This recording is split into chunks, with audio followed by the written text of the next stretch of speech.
From Lagos, the nation's commercial capital, this is the News at 10. Live from Channels Television.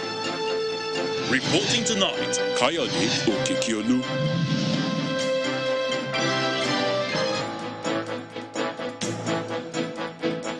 Tonight, NNPP presidential candidate Robbie Kwankwaso blames insecurity challenge in Nigeria on lack of political will, vows action to tackle the menace in his presentation at Chatham House in London.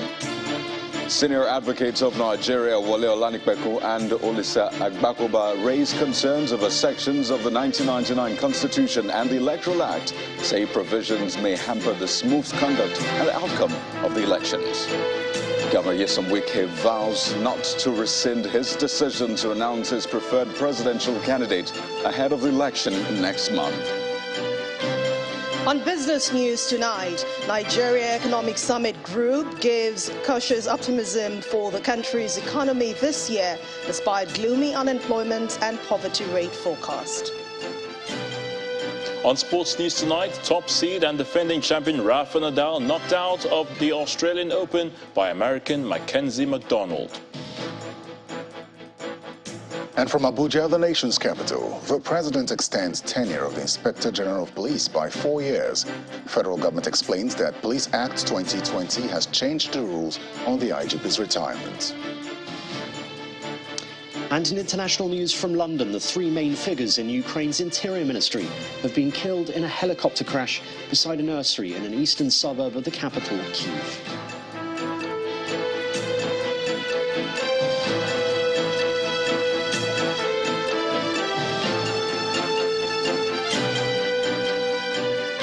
Well, it's been an eventful past few days at Chatham House in London as the independent policy think tank conducts a series of presentations on the coming elections here in Nigeria.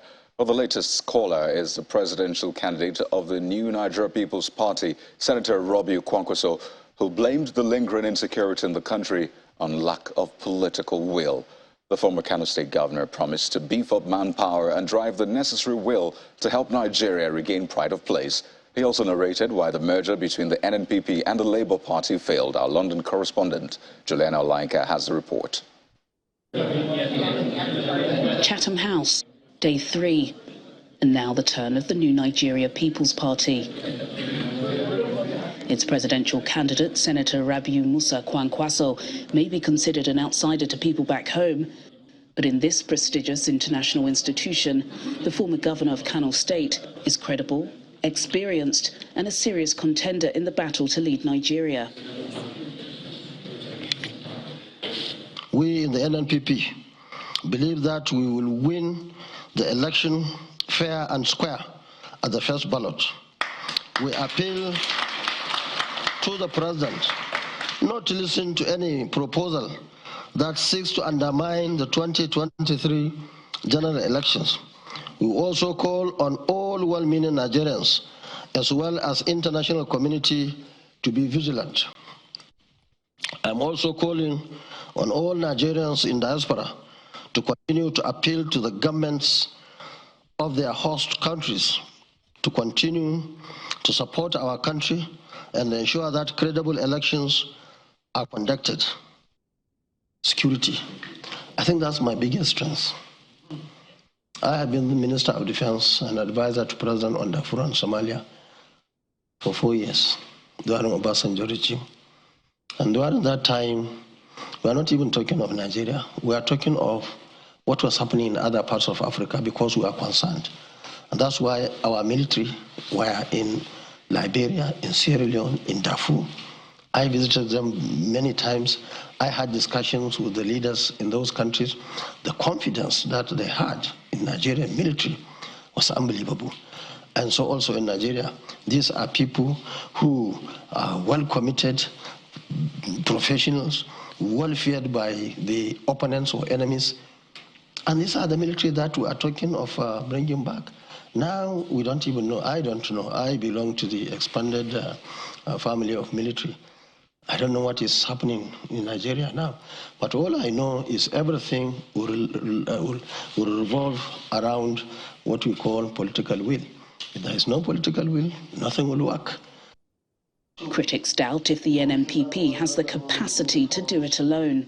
Given that your campaign strategy and promises are very similar to that of Labour Party in many ways, and your main objective is to stop the extraction by the two major establishment parties, is there any circumstances in which you will step aside and cooperate with Labour in order to remove the current extraction in Nigeria? Let me say that I was one of those initially wanting to work together with Labour Party. But unfortunately, at that time, Labour Party was under very serious media hype, and therefore they could not see reason.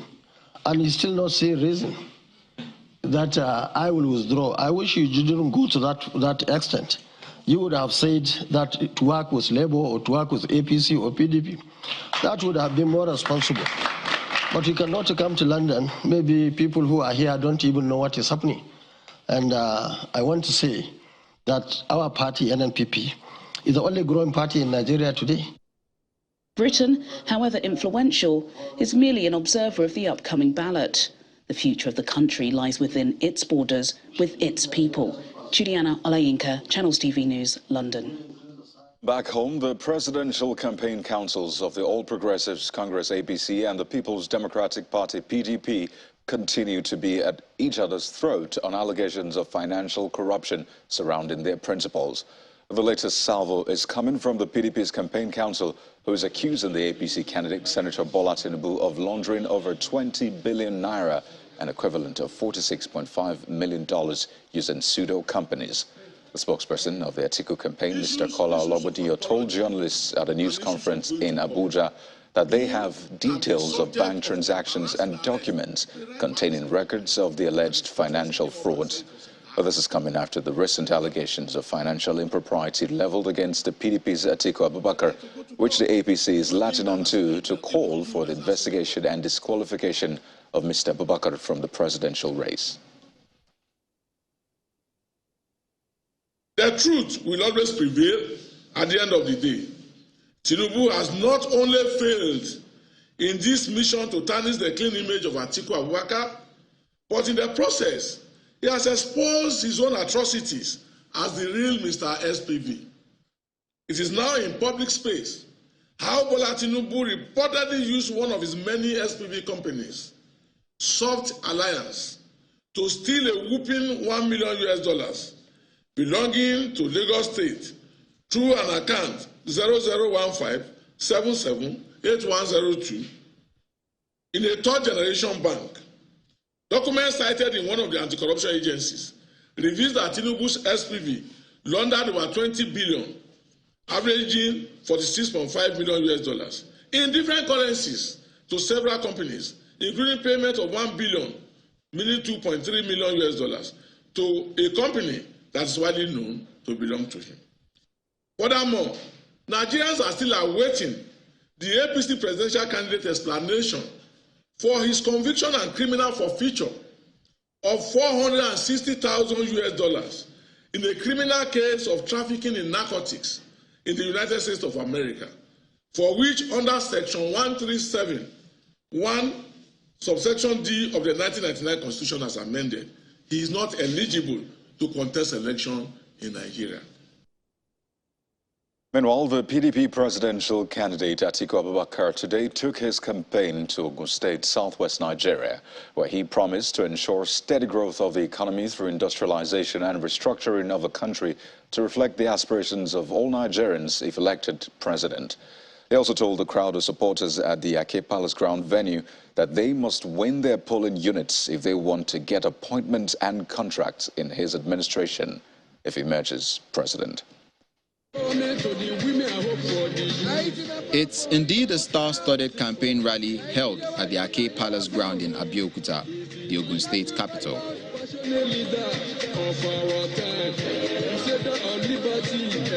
It attracts the national leadership of the party, leadership of the National Assembly, serving and former governors, and party supporters in their numbers from the 20 local government areas of Ogun State.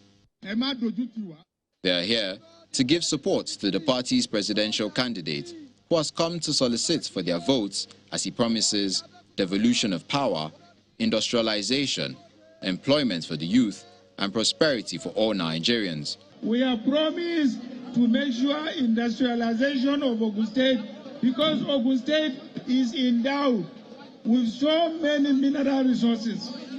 And in order to create jobs and prosperity, the federal government and the PDP government will make sure the exploitation of those mineral resources and the industrialization of Ogun is made a priority.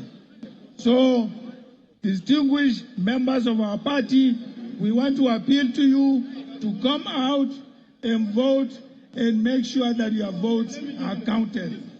Former President of the Senate, Dr. Bukola Saraki, the national chairman of the PDP, promised Nigerians good governance and other opportunities if the PDP is voted into power in the next election. Let us go back to the time of PDP when Nigeria was better. So my people of Ogun State, not only at the federal, also at the governor of Lado, let us all go out, bring Atiku Abubakar. Atiku Abubakar is one that knows what he has to do. It is not somebody who has only governed at the level of governor. He has been there at the federal level. Vote Atiku Abubakar, vote a man that will bring Nigeria together, and vote for Lado. I want to assure you that life will return to the better days that the PDP were able to create, because he is going to tell you all the policies that he is going to implement. The Ogun State governorship candidate of the PDP, Ladi Adibutu, seizes the occasion to assure Ogun residents of his commitment to local government autonomy to fast-track development at the grassroots.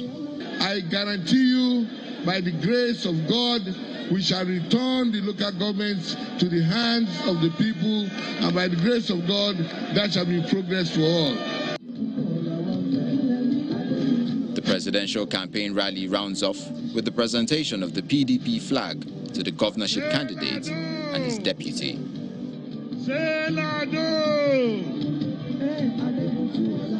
Well, more PDP campaigns this time at the state level, where Rivers State Governor Nyesom Wike says he won't back down on his promise to announce his preferred presidential candidate ahead of the election next month. While thanking the people for their patience, he noted that the coming election will be predicated on integrity. Well, Governor Wike was speaking at the state campaign rally in Emoa local government area. The political tempo is increasing by the day as the People's Democratic Party in Rivers State intensifies its campaign for the governorship and legislative elections, which is why the Rivers Consolidation Campaign team chaired by Governor Nyesom Wike is in Rumuji in Emoha local government area to seek the people's votes. To take things a notch higher, Nigerian musician Harry Song takes the stage, and the music and excitement is not in short supply.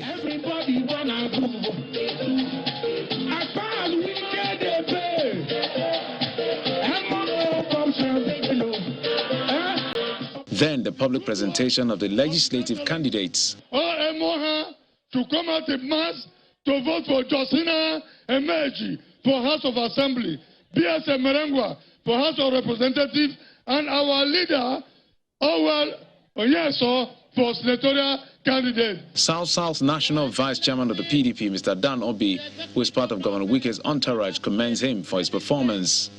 A few weeks ago, I put together a team to give me an on-the-spot assessment of the performance of PDP in the South state.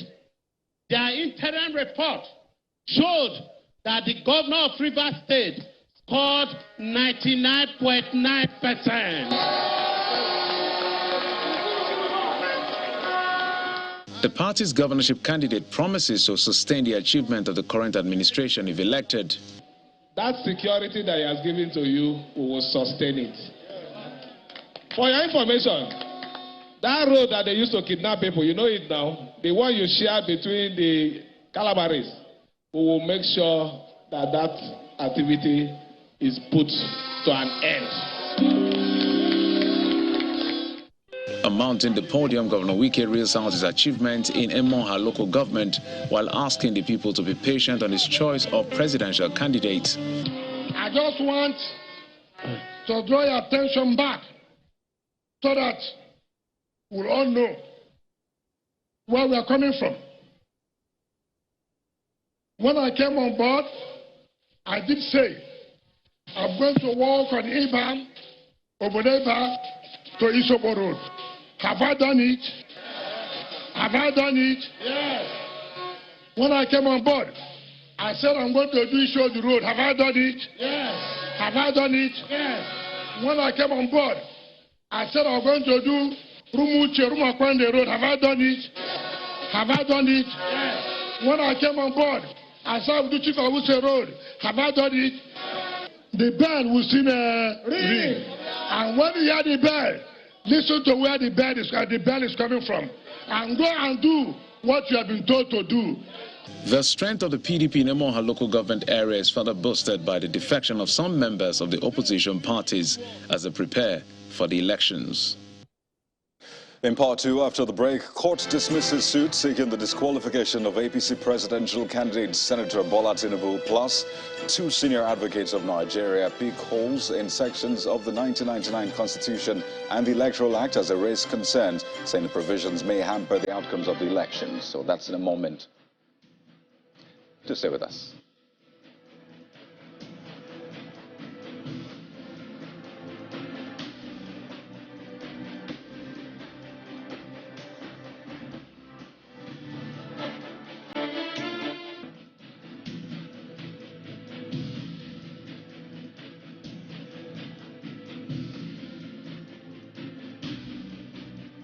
You're welcome back. If you've just joined us, you're watching the news at 10, live on Channels Television. A reminder of our main stories. NNPP presidential candidate Senator Rabiu Kwankwaso blames insecurity challenge in Nigeria on lack of political will, advises, or rather vows action to tackle the menace in his presentation at Chatham House in London.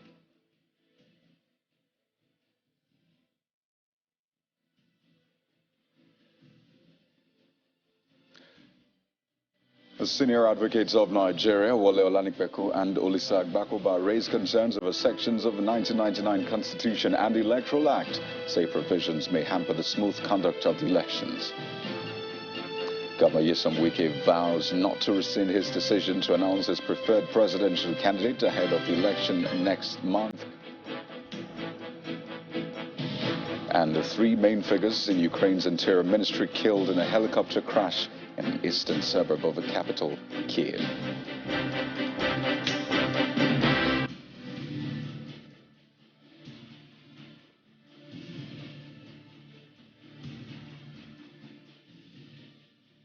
But to the courts now, where Justice Ahmed Mohammed of the Federal High Court, Abuja, has dismissed a suit seeking the disqualification of the All Progressives Congress and Senator Bola Tinubu over his Muslim candidacy ticket for the presidential election. The suit, instituted by an Abuja-based legal practitioner, Mr. Osigwe Momo, was thrown out by the judge for lack of locus standi. Well, Justice Mohammed held that the lawyer, not being a member of the APC and having not participated in the process that produced Senator Tinubu and his running mate, Kashim Shettima, cannot query them on the nominations. Well, the legal practitioner had in the suit prayed the court for an order nullifying the participation of the APC and Senator Tinubu on the ground that a Muslim candidacy is unconstitutional and against the spirit and letters of Section 14, 15, and 224 of the 1999 Constitution. However, in his judgment, Justice Mohammed disagreed with the plaintiff on legal rights to institute the case and subsequently dismissed it in its entirety. Well, let's switch gears now on the news at 10 and head over to our Abuja studio where Terry Kumi is sitting by for more on the news at 10. Good evening, Terry. It's over to you now. Good evening, Kayode. Let's stay with some law-related matters now. Barely over a month to the general elections, senior advocates of Nigeria, Olisa Agbakoba and Wole Olanipekun, are raising concerns over sections of the 1999 Constitution and the Electoral Act with regards to their possible implications on the election outcome. For Mr. Agbakoba, INEC needs to give the correct interpretation of Section 134 of the Constitution. which prescribes how a winner is determined in an election.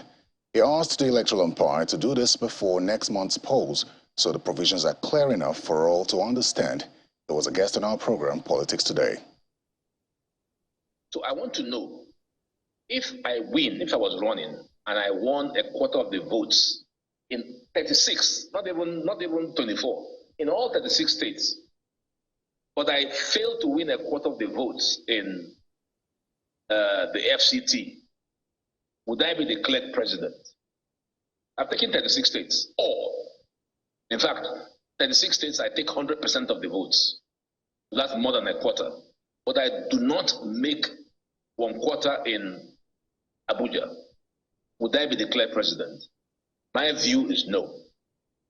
But because of the confusion and the way that the 19 to 13 came up, nobody ever gave a thought that Kano State could be divided, because a human being, a state is like a being. You can't split it. But the Supreme Court split Kano State.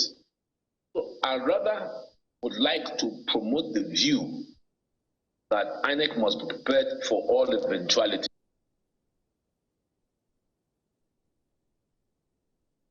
Meanwhile, Chief Wole Olanipekun is calling on the National Assembly to consider changing Section 65 of the Electoral Act, saying it poses serious danger to peaceful elections. During a chat with journalists after a courtesy visit to the governor of Ekiti State, the senior advocate faulted the allowance provided by the section for a returning officer to review and possibly reverse within 7 days decision taken to return a candidate. The returning officer is not a court of law. The returning officer is not a tribunal. The returning officer is not vested with jurisdiction to exercise judicial or quasi-judicial decision or to assume jurisdiction over any matter that is judicial in nature. When election is conducted, a returning officer returns or makes a return. Immediately thereafter, depending on the number of days, any aggrieved party goes to court, not to determine, not go back to the returning officer that has made a return. By that section, you are given a returning officer and by extension INEC to do and undo.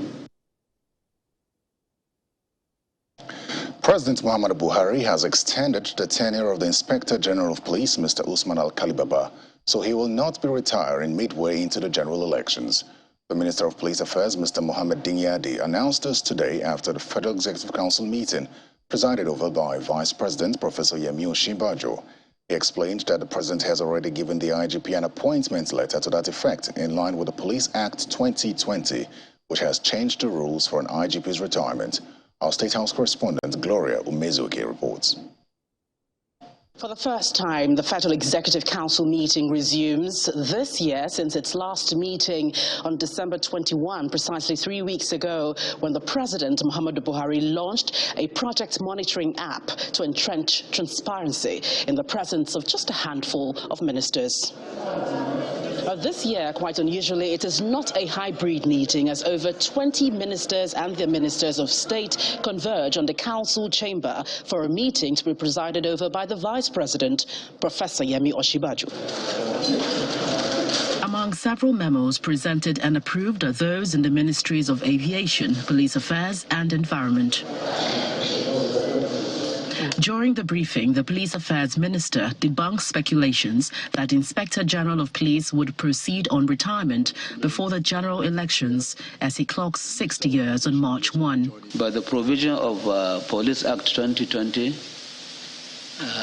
the IG is now supposed to have a kind of 4-year period, and Mr. President has already given him a letter of appointment in that regard. So the issue of IG going out during this election period does not arise.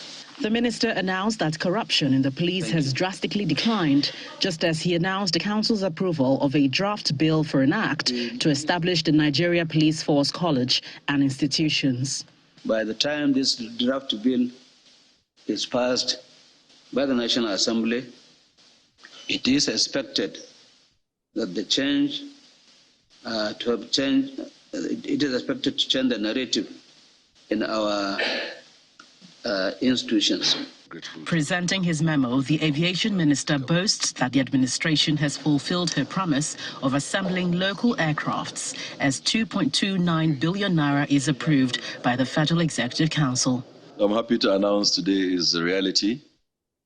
We will indeed assemble the Magnus aircraft, and we'll continue to do so.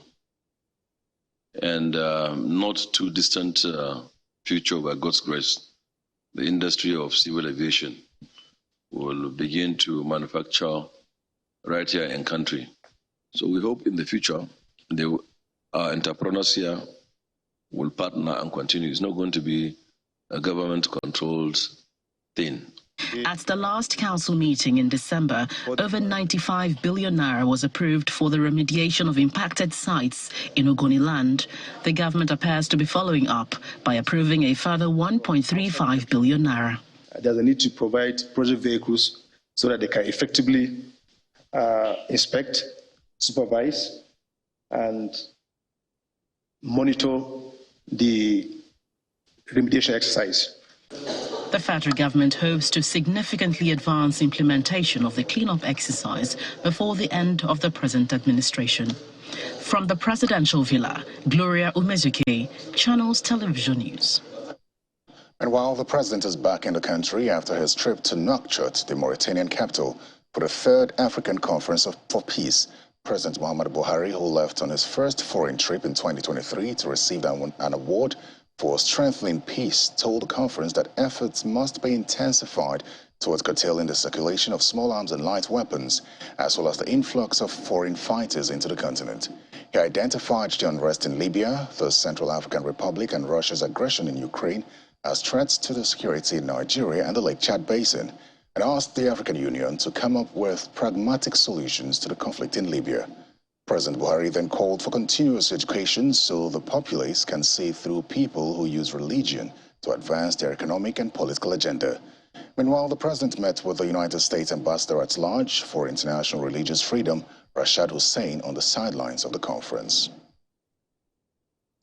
Well, still ahead on the news at 10, Nigeria's Economic Summit Group urges cautious optimism for the country's economy this year amid gloomy unemployment and poverty rates forecast. That's on Business News. Please stay with us.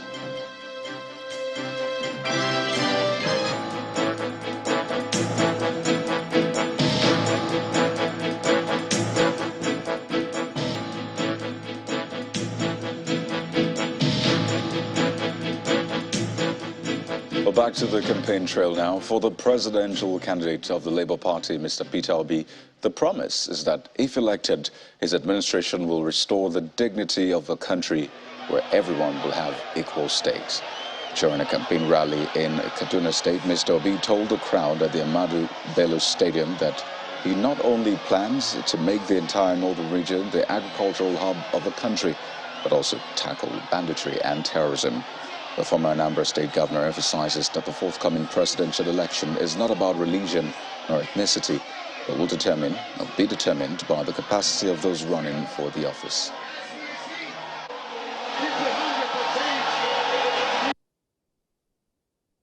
We will secure and unite Nigeria.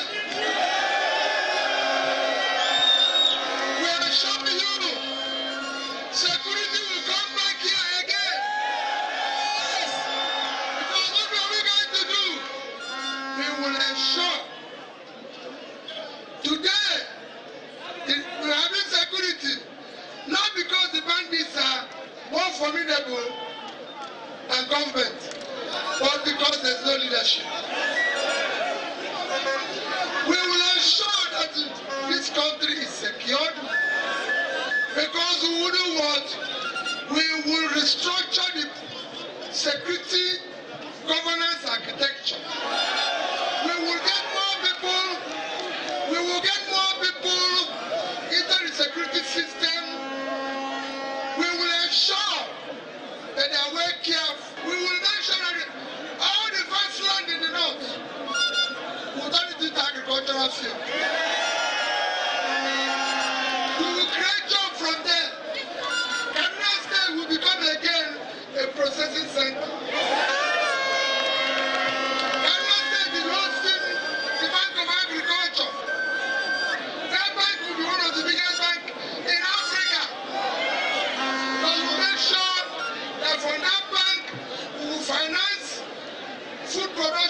Nigeria. Nigerians can no longer be hungry.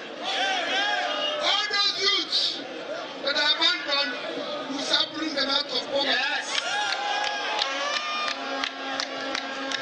All the youths, all the support group, your support will not be in vain.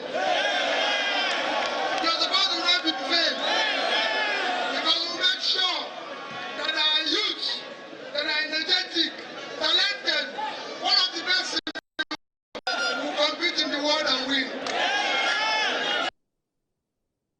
Against illicit drugs, the chairman of the National Drug Law Enforcement Agency, NDLEA, retired Brigadier General Buba Marwa, says the agency has seized items worth 500 billion naira in the last 2 years since he assumed office.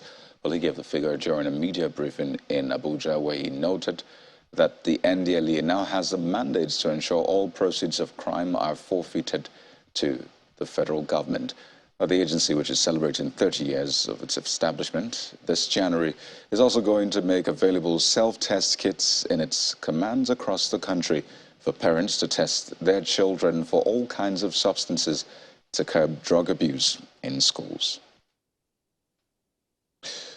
Well, let's take you back to the court now. The detained Deputy Commissioner of Police, suspended DCP Bakari, who is facing drug trafficking charge, has filed a motion before the Federal High Court Abuja to quash the charge against him, maintaining that it was legally defective.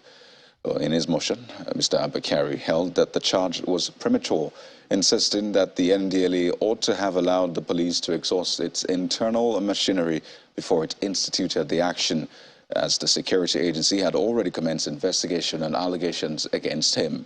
Mr. Bakari maintained that he could only be charged to court upon conclusion of the internal investigation by the police, and therefore urged the court to quash the charge and discharge him.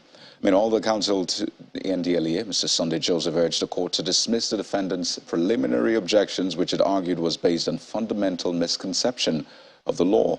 In a counter affidavit it filed before the court, the NDLEA argued that what it brought before the court was a criminal case for the violation of laws and not a disciplinary action for infringement of police service rules. Now, after listening to both parties, Justice Emeka Nwite adjourned the matter to March the 22nd for ruling. Well, the Federal High Court, Abuja's summon of the Governor of the Central Bank, Mr. Godwin Emefiele, over a $53 million judgment debt arising from the Paris Club refund has been adjourned to March the 20th. No reason was given for the adjournment by the court. Justice Iyagiko of the Federal High Court, Abuja, had summoned him on October the 20th last year, following an application for garnishee made by a senior advocate of Nigeria, Joe Agi, who is the judgment creditor. The court then granted the application and ordered Mr. Emefiele to appear in court today.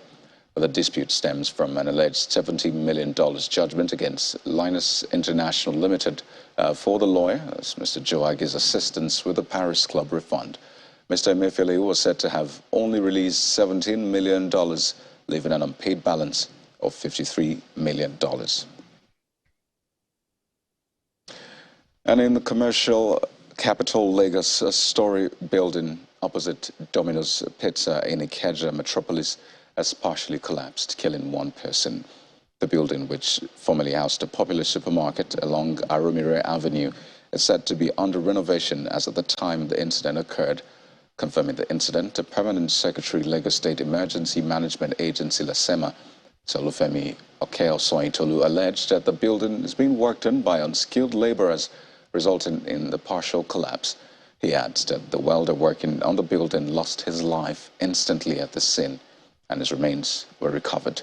While post-disaster assessment conducted by the agency indicates that the building is stable and does not pose a threat to other buildings. However, the scene has been cordoned off and responsive agencies are taking up further action, including LAPSCA and Nigerian police, who have been contacted for further action. Well, to some chair news, this time from Edo State, where the remaining 2 victims of Igweben train station attack last Saturday in Igweben local government area of the state have been rescued from their abductors, while 7 persons, including 2 traditional rulers, are now in police custody over the incident. The Commissioner for Communications and Orientation, Chris Nekari, announced this in Benin City, the state capital, We thanked the media and security agencies for their role in rescuing the victims.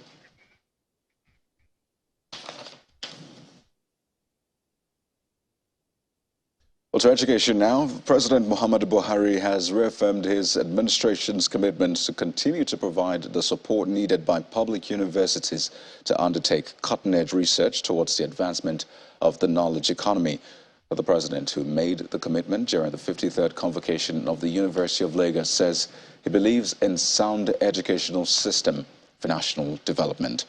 2,251 postgraduate students were conferred with higher degrees.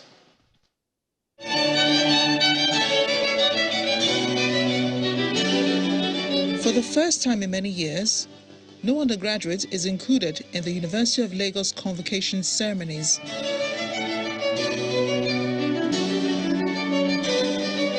No thanks to the 8-month industrial action by lecturers of Nigeria's public university system. As a result, the university is conferring higher degrees and special awards at this 53rd edition. For the first time also, as university's Vice-Chancellor, Professor Folashade Ogunshola addresses the congregation on the journey so far, her achievements and focus for a rewarding future. As a country, we need to remember the centrality of the university for national development. In that wise, my strategic plan is to make University of Lagos future ready. We intend to use this to yield inquiring minds, discoveries, to go back to our values and strengthen character so that we are both locally and globally impactful. The university confers 2,251 graduating students with degrees made up of 67 postgraduate diplomas, of whom 3 are distinctions, 2,119 masters with 102 distinctions, and 65 doctorate degrees. Ismail Fatai Olawale, PhD Communication.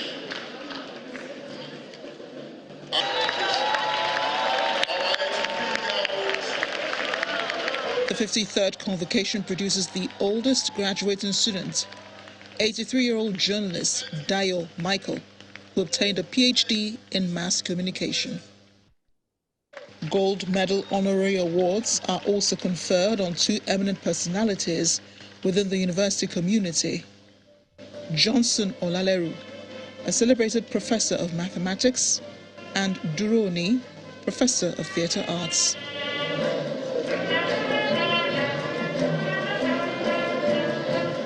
Ahmed Yunusa, who obtained a PhD in mechanical engineering, emerges with the overall best PhD thesis. The Pro-Chancellor and Chairman of the Governing Council of the University of Lagos, Senator Olariwaju Tejosho, also addresses the graduates. I charge you all to make great contributions to the noble cause of nation building now that you are an empowered group of people. This is a sacred calling you have received by the virtue of your qualifications today. I know you will not let us down. Congratulating the graduates, the visitor to the university, President Muhammadu Buhari, represented by the Deputy Executive Secretary of the National Universities Commission, reaffirms the federal government's commitment to the advancement of knowledge economy. We shall continue to devote resources to the education sector. We shall continue to interface with all stakeholders with the aim of ensuring that we have a higher education that is stable, well-funded, to contribute to the nation's global competitiveness. The 53rd convocation ceremonies will formally come to an end on Sunday, January 22nd, 2023, with a Thanksgiving service. Well, it's time for business news on the news at 10 with Anne Owawado.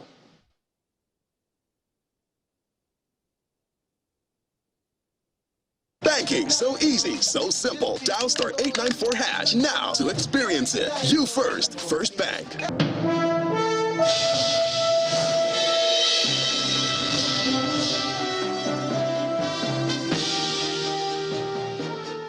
Thank you, Kayode. Hello and welcome to Business News.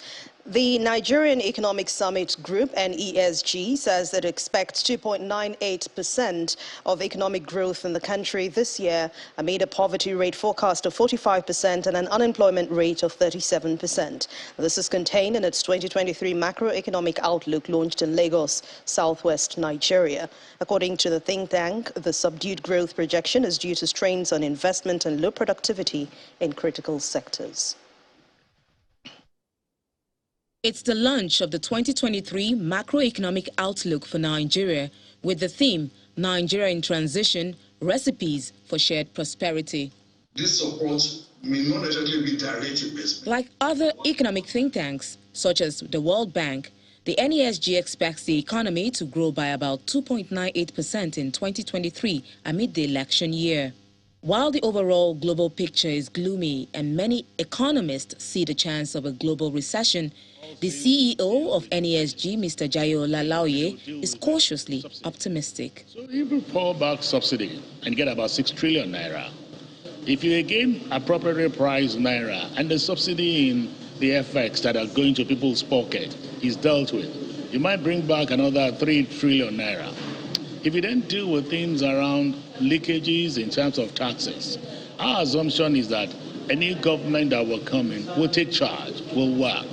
And they've talked about what to do about security. So if they walk the talk, at best we'll probably do about 2.9. That's our very optimistic assumptions, which is not what we should be doing as a nation, knowing the fact that our population is growing far beyond that. So we don't have a real growth. But it's better than going negative.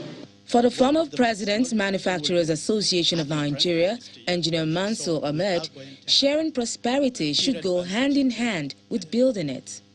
I feel a sense that we are creating, or what is it, expanding the prosperity above sharing the prosperity. I think the two must go together. Because if you don't work on sharing the prosperity, even as we are expanding it, the gap is going to continue. Because it is the activity or the result of sharing prosperity that will boost the prosperity from the bottom. While some sectors, such as trade and telecommunications, are expected to boost growth, the NESG believes the government needs to prioritize its policy focus to drive the country's growth engine. The U.S. Department of Justice has announced an international enforcement action plan on cryptocurrency markets. At a press conference held today in Washington, the Deputy Attorney General, Lisa Monaco, and Deputy Secretary of the Department of Treasury, Wale Adeyemo, also announced separate action that they are taking within the digital currency space. This announcement comes at a time when former FTX crypto exchange CEO Sam Bankman-Fried also faced charges in wire fraud, security fraud, and conspiracy. Meanwhile, cryptocurrency-linked stocks such as Bitcoin is enjoying its longest winning streak in more than 9 years as it rallied above $21,000, while its market capitalization is currently above $400 billion. Now let's take a look at how markets fared around the world.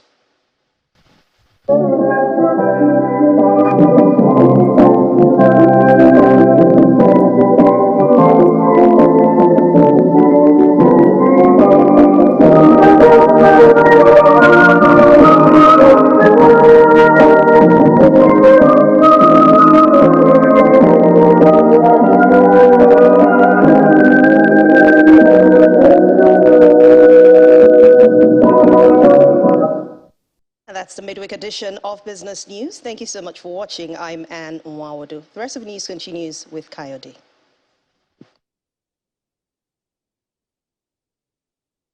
Banking so easy, so simple. Dial *894# now to experience it. You first, First Bank. Well, thanks a lot, Anne. Now, one of Nigeria's most respected consummate diplomats and elder statesman, Chief Emeka Ayoku, turns 90 today. Sir Ayoku attended the University College Ibadan in the mid-1950s, where he obtained an honors degree in classics as a college scholar. In 1966, Chief Ayoku joined the Commonwealth Secretariat as Assistant Director of International Affairs, where he rose through the ranks to become the Deputy Secretary General in 1977. And in 1989, the Obosi-born nonengineering was elected the third Commonwealth Secretary General. He was re-elected in 1993 for a second five-year term, beginning from 1995 to 2000 under Her Majesty late Queen Elizabeth II. Chief Ayoku was closely involved in the process that led to the establishment of the Organization of African Unity, now African Union. Well, besides his stellar diplomatic career cutting across the Commonwealth and the United Nations, Chief Ayoku has been involved in advancing national unity and peace in Nigeria. Well, this is wishing Chief Emeka Ayoku, Commander of Order of Niger, a happy 90th birthday from all of us here at Channels Television. And now to the foreign scene, where Simon Pusey has a roundup of the major stories in around the world in 5. Good evening and welcome to the Channel's studios here in London with your international news around the world in 5. The three main figures in Ukraine's interior ministry have been killed in a helicopter crash beside a nursery in an eastern suburb of the capital Kyiv. The interior minister, Denis Monastriysk, died alongside his first deputy minister and state secretary.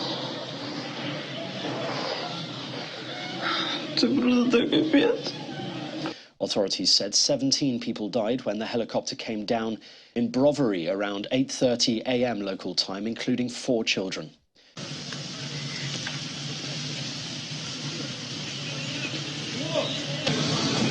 Footage also showed the inside of a nursery next to where the aircraft came down, covered in debris. There is no indication the crash was anything other than an accident, but the SBU State Security Service said it was following several possible causes for the crash, which included sabotage. Mr. Monastriysk is the highest profile Ukrainian casualty since the war began. Kyiv's mayor, Vitaly Klitschko, called the crash a tragedy. Unlucky helicopter fall down in the kindergarten, and right now it's almost 20 people injured in hospitals, and I doesn't have more information. Members of the European Parliament have chosen Mark Angel as one of the Chamber's vice presidents to replace the Greek lawmaker Eva Kaili amid corruption allegations linking her with Qatar. Mark Angel, 307.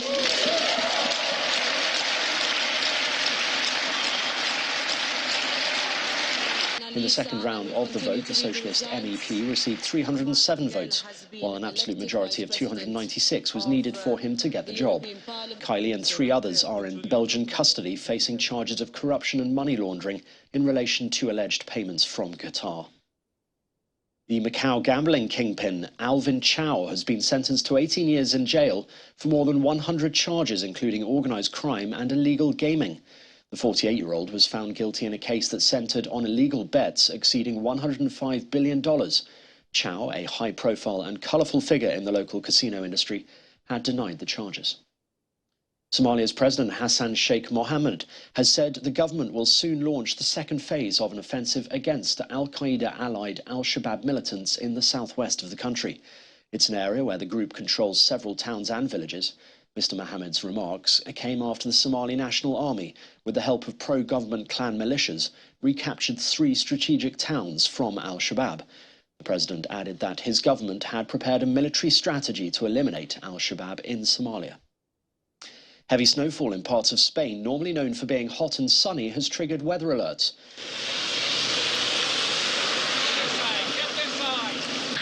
Vitoria here, the capital of the Basque country in the north, covered in a blanket of white.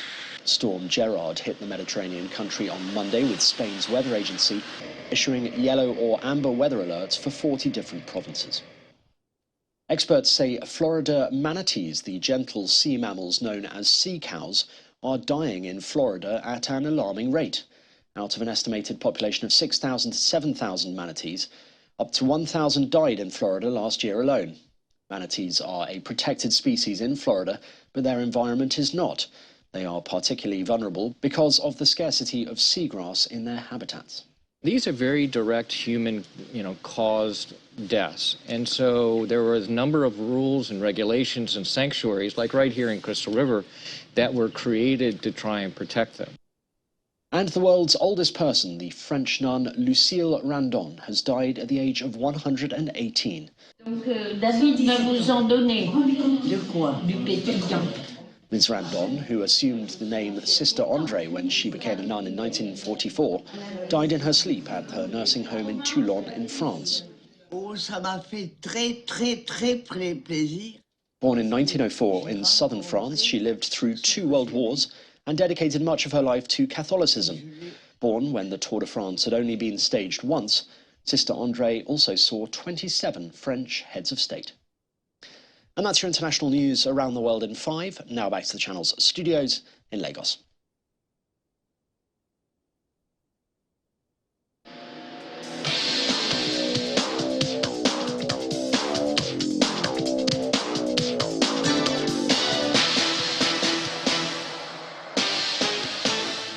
Many thanks, Simon. Welcome to Sports News. Defending champion Rafa Nadal has bowed out of the second round of the Australian Open earlier today after suffering an injury during his 6-4, 6-4, 7-5 defeat by American Mackenzie McDonald.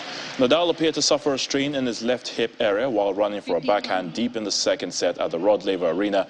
And after receiving attention from a trainer, he took an off-court medical timeout when trailing 6-4, 5-3.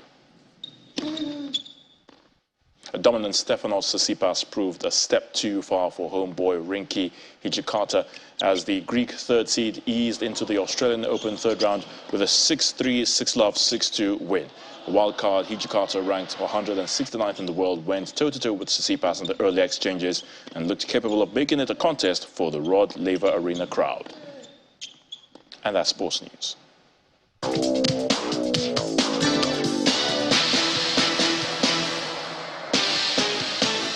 Thanks, Ayatunde. And the main news again. The NNPP presidential candidate, Senator Robbie Kwakwaso, today blamed insecurity challenge in Nigeria on lack of political will as he vowed to tackle the menace in his presentation at Chatham House in London. And that's the news at 10 for tonight, everyone. Thank you for watching. I'm Kayode Okikule. Good night.